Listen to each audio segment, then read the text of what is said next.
যে আল্লাহর ওয়াস্তে তারা দূর হোক, তারা দূর হইলে পরে তারা যদি এই দেশ থেকে চলে যায় সরকার থেকে, তাহলে আইন শৃঙ্খলা সব ঠিক হয়ে যাবে, কারণ তারা এটা করতেছে। ছেলেরা একটা 5ই আগস্টে জিতছে বলে সারা দেশের মুরব্বীদের সঙ্গে বেয়াদবি করবে, এটা কিন্তু ঠিক না।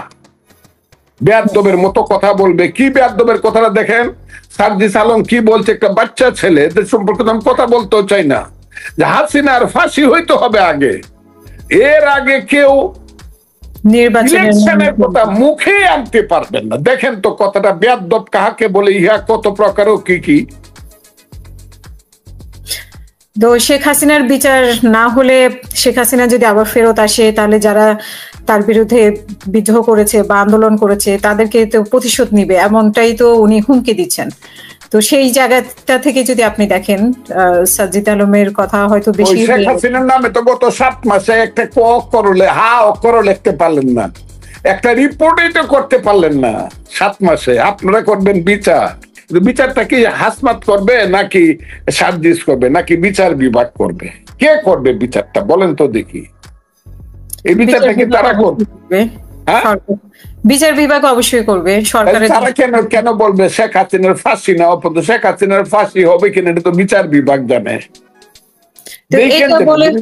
এই যে শেখ হাসিনার বিচার না হওয়া পর্যন্ত কে নির্বাচনের নাম মুখেও আনতে পারে? হ্যাঁ, এটা বলো এই দেশে হাসিনার বিচার না হওয়া পর্যন্ত, কিন্তু এই দেশে হাসিনার ফাঁসি না হওয়া পর্যন্ত, ফাঁসিটা তো তার দায়িত্ব না,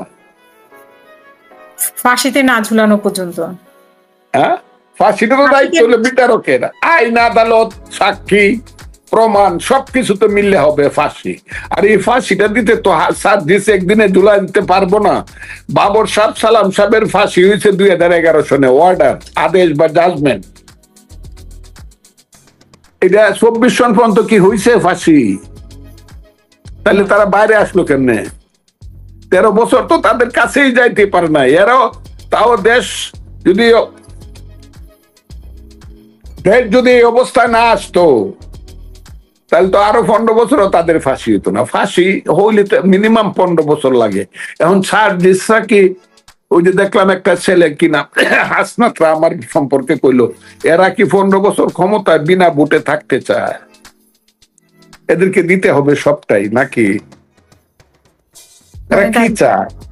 এবং এদেরকে আমি তো এটা বলতে চাই না, আমাদের ছেলেদের সম্পর্কে তো আমি কথা বলতে চাই না। আমরা তো ছেলে মানুষ ছিলাম। আমি বক্তৃতা করলে তো 5 লাখ লোক হইতো, ওদের তো 50,000 লোক হয়েছে ওই দিন মানিক মেবুনিতে। আর আমি হানিফের ইলেকশনে, চিফ ইলেকশন এজেন্ট হিসাবে বক্তৃতা করছি, এনে 5 লাখ লোক ছিল, মির্জা আব্বাস এবং হানিফের মেয়র। আমি ছিলাম চিফ ইলেকশন, তখন আমার বয়স কত ছিল? আমি ছিলাম। কিন্তু আমরা তো এরকম করি নাই। আমরা তো ভাবসাব, আমাদের স্বাস্থ্য তো ফুইলে 60 কেজি থেকে 90 কেজি হয় নাই। আমাদের গায়ের রঙে শার্ট তো সকাল বিকাল রাত্র দুপুর পরিবর্তন হয় নাই। আমাদের গায়ে তো, আমরা তখন এমপি ছিলাম 94 সনে, কিন্তু আমি এক্স এমপি, আমি ফজলুর রহমান। আমাদের তো রিক্সা ছাড়া কোনো বাহন ছিল না। এগুলো আমি তো ছেলেদের সম্পর্কে করতে চাই না। কাজে আজকে যা শুরু হয়েছে বাংলাদেশে, এটা হওয়া তো উচিত না। যে আল্লাহর ওয়াস্তে তারা দূর হোক, তারা দূর হইলে পরে তারা যদি এই দেশ থেকে চলে যায় সরকার থেকে, তাহলে আইন শৃঙ্খলা সব ঠিক হয়ে যাবে, কারণ তারা এটা করতেছে। এই ছেলে পেলেরাই মব সৃষ্টি করতেছে এই দেশে, এরাই মব সৃষ্টি করে, এরাই দেশের চান্দাবাজি করে, এরাই দেশের সমন্বয়গিরি করিয়া বাংলাদেশটাকে একটা জাহান্নামে পরিণত করতেছে। কাজে এরা যত তাড়াতাড়ি যাবে তত বেশি এই দেশের আইন শৃঙ্খলা পরিস্থিতি ঠিক হবে। কি করতে চায় কে? এই মহামানব কে? বাংলাদেশের মহামানবের নাম কি? সংস্কার যারা করবে, চোর চোরটা গুলা, এরা কারা? বাংলাদেশে এরা কারা? কে একটা নাম বলেন আপনি? এদের ইতিহাসটা দেখি। এদের নামে, এরাই তো এখন সরকার, এরাই তো দেশ চালায়। এদের নামে কত লক্ষ ডলার দেখি, একটু দেখি। সংস্কারের মানুষেরা, মহামানবেরা ওখানে বসে রয়েছে, সমস্ত মানুষেরা যাদের নামগুলো দেখতেছি, আল্লাহ বাংলাদেশকে রক্ষা করুক। এরা তো এখন সমস্ত স্বার্থান্বেষী, লোভী এবং ষড়যন্ত্রকারী মানুষগুলা সংস্কারের নামে ক্ষমতা দখল করে বসে থাকতে চাচ্ছে। কিন্তু সংস্কারের বিষয়টি তো আপনাদের এবং এইটা তাদের কোনো রাইট নাই। দে আর নোবডি অফ বাংলাদেশ। বাংলাদেশের মানুষ হলো দেশের মালিক। তাদেরকে আমি অনুরোধ করবো, ইউনূস সাহেব আপনি আর আগায়েন না, বাংলাদেশের মানুষকে সিদ্ধান্ত নিতে দেন এই দেশ কারা চালাবে। একটা ভোট দেন, 18 কোটি মানুষ ভোটের মাধ্যমে নির্ধারিত করুক এই দেশের পাহারাদার কে হবে, দায়িত্ব কে দিবে। আপনারা কে? সব তো বেআইনি কথা বলতেছে তারা, সংবিধানের বাইরে। তারা বলতে পারে আমরা এই সংবিধান মানি না, কিন্তু তারা তো শপথ নিছে এই সংবিধানের অধীনে। এই কথাটা বললে তো তারা রাষ্ট্রদ্রোহী হয়। এই সংবিধানের অধীনেই তো ইউনূস সাহেব থেকে ধরে তার সমস্ত মন্ত্রিসভা শপথ নিছে। এখন যদি বলে আমরা সংবিধান মানি না, অথবা কিছু মানি কিছু মানি না, তাহলে তো তারা রাষ্ট্রদ্রোহী মামলার আসামি হওয়া উচিত। সংবিধান যদি তারা মানে, তাহলে গণভোটটা তারা দিবে কি করিয়া? তারা কয়েকজনের সিদ্ধান্ত নিয়ে গণভোট দিয়ে দিবে? হাও? গণভোট দিতে হলে তো গণভোটের আইনটা হতে হবে, আর সেই আইনটা হতে হলে তো পার্লামেন্টের ইলেকশন হইতে হবে। গণভোট তারা কি করে? এখন তো একমাত্র দায়িত্ব হলো ইউনূস সাহেবের পার্লামেন্ট ইলেকশন করা। সন্তানেরা যে বলে খালি যে এই করব সেই করব, সংবিধান কবরে ফেলবো, তারা 1 থেকে 153 পর্যন্ত যে সংবিধানের আর্টিকেল গুলো আছে, যেটা 1972 সন 309 ঘন্টা বিতর্কের মাধ্যমে সৃষ্টি হয়েছে, এইসব সন্তানেরা একটা আর্টিকেল পড়ে আমাকে বুঝাতো যে এই আর্টিকেলটার মধ্যে কি কি দোষ আছে, তাইলে আমি তাদের সব কথা মানে নিব। কি দোষ আছে? একমাত্র দোষ আছে এই সংবিধানটা 30 লাখ লোকের রক্তের উপরে দাঁড়ায় সংবিধানটা হয়েছে। এই সংবিধানটার দোষ এইটাই। একমাত্র দোষ হইল 1971 সনে একদল লোক এই দেশের স্বাধীনতার বিরোধিতা করে আল বদর, রাজাকার, আল শামস এবং দালাল নাম নিয়ে পরাজিত হয়েছে। এই তাদের পরাজয়ের উপরেই বিজয়ী এই সংবিধানটা হয়েছে। এই কারণে সংবিধানটাকে তারা বদলায় ফেলতে চায়, তাদের আত্মগ্লানি হয় সংবিধানটা থাকলে। তা না হলে এই সংবিধানের কি দোষ আছে? আমাকে আসুক, আমি বিতর্ক, যে কোনো লোকের সঙ্গে বিতর্ক করতে রাজি। এই যে ডক্টর আলী রিয়াজ আছে, তার সঙ্গে আমি বিতর্কে যেতে রাজি, যে কি দোষের কারণে সংবিধানটা কবরে ফেলতে হবে। হ্যাঁ, সংবিধানটা পরিবর্তন আরো 100 বার হবে। সংবিধান তো কোরআন শরীফ না, মানুষের প্রয়োজনে সংবিধান পরিবর্তন তারা এটা করতে পারে, কিন্তু সংবিধানটা কবরে যাবে কেন? আপনার ব্যাপারে অভিযোগ আছে যে আপনি বলছেন নাকি তারা এই ছাত্রদেরকে বলছেন রাজাকার। না, আমি এই কথা বলি নাই। আমি একটা ছেলে যখন বেয়াদবের মতো কথা বলছে, যে ছেলেটা বেয়াদবের মতো কথা বলছে, ওই দিন এটা সবাই শুনছে, এবং এই বেয়াদবি গুলো আমার সাথে করবে বা আমার সাথে যারা করে তাদেরকে আমি চিনি, তারা রাজাকারের ছেলে। এটা আমি বায়োলজিক্যালি কথাটা বলি নাই। তাদের চেতনার স্তরে এমন একটি রাজনৈতিক দলের প্রভাব আছে যে এরা রাজাকার কিভাবে হবে। এরা তো বয়স মাত্র 19, 20, 21 বছর, কারণ যুদ্ধ তো 54 বছর আগে। কাজে এদের চরিত্রে ওদের প্রভাব আছে, ওইটার থেকে আমি কথাটা বলছি যে এদের মধ্যে রাজাকারের প্রভাব বা নব্য রাজাকারের চিহ্ন পাওয়া যায়, যারা আমাকে প্রতিদিন গালাগালি করে, বিএনপি কে গালাগালি করে। বিএনপি একটা হিজড়া পার্টি, আমার কথাগুলা খুব বোঝার চেষ্টা করে। বিএনপি এমন একটা মেরুদণ্ডহীন পার্টি, যে পার্টিটা 16 বছরে একটা বালুর ট্রাক সরাইতে পারে নাই, এখন তারা ক্ষমতায় গিয়ে লুটপাট করার জন্য পাগল হয়ে গেছে। এই কথাটা দেখুন, একটা বাচ্চা ছেলে আমার মতো 77 বছরের লোককে এইভাবে বলে, তখন মেজাজ খারাপ হওয়াটা, আমার মেজাজটা ঠিক রাখার দরকার ছিল, কিন্তু ওই দিন কেন জানি আমার মনে হয়েছে অধিক রাতের ব্যাপার, মেজাজটা একটু খারাপ হয়েছে। যে এইসব ছেলে পেলে বিএনপির মতো দলকে হিজড়া পার্টি এবং ট্রাক সরাইতে পারে না মেরুদণ্ডহীন পার্টি, এরা আবার ক্ষমতায় গিয়ে লুটপাট করার জন্য পাগল হয়েছে। এরপরে মানুষের মাথা তো ঠিক থাকার কথা না। এবং আমি যা বলছি সেটা সত্য হবে কিনা জানি না, তবে এদের চেতনার স্তরে বাংলাদেশের মুক্তিযুদ্ধের বিরোধিতা আছে। এদের ওই যে ছেলে পেলে, আমি সমস্ত ছাত্রদের বলবো কেন, যারা এইভাবে কথা বলে মুরব্বীদের সাথে, এদের চেতনার স্তরে 71 সনের বিরোধিতা আছে। আর 71 সনকে যারা বিরোধিতা করে তাদেরকে কি বলা হয় এটা আপনি নিজে জানেন। যারা 1971 সনের মুক্তিযুদ্ধকে বিরোধিতা করে বা করছিল তাদেরকে কি নামে ডাকা হয় এটা আপনারা জানেন।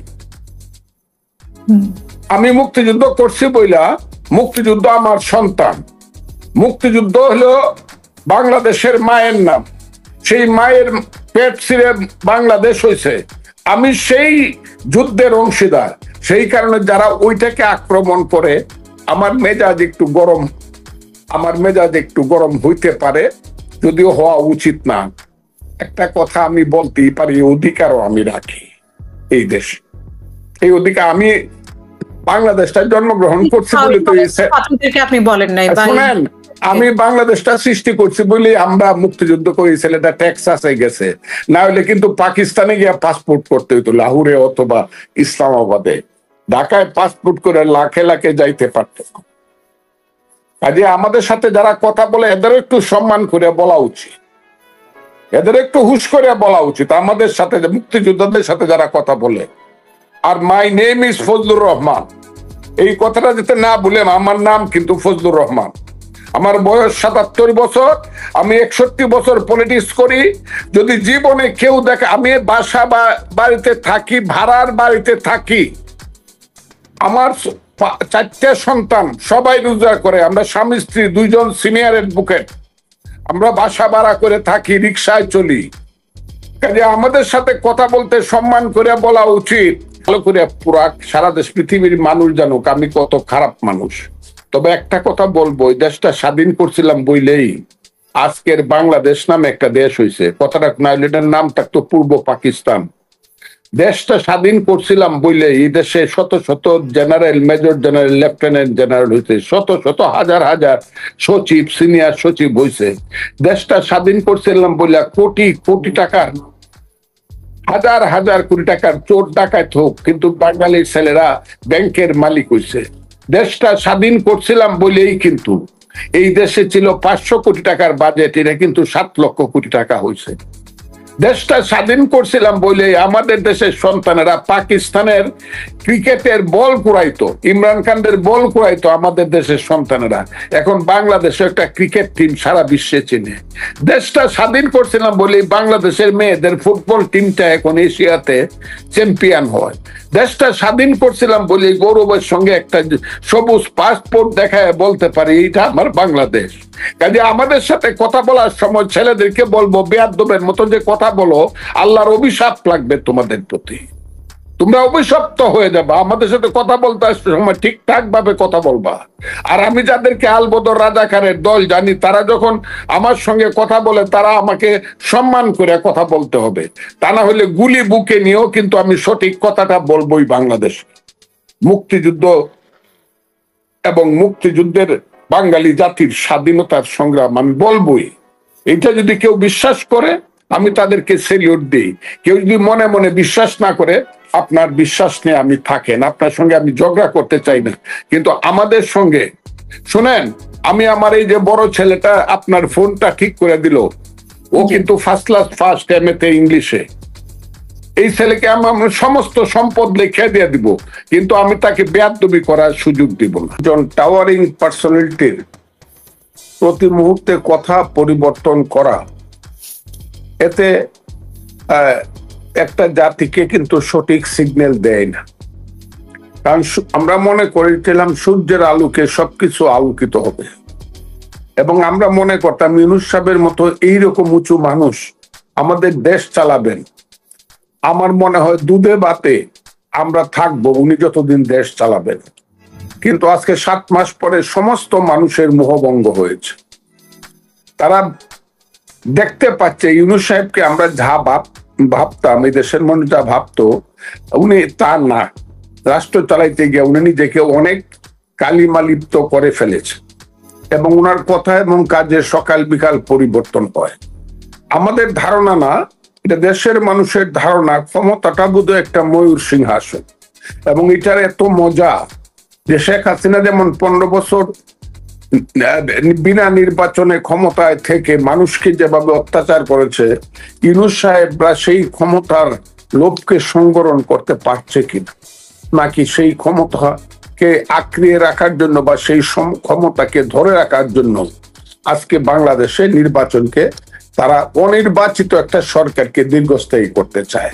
এটা দেশকে খুব খারাপ দিকে নিয়ে যাবে বলে আমি মনে করি। এটা কিছুতেই ভালো কোনো কাজ না।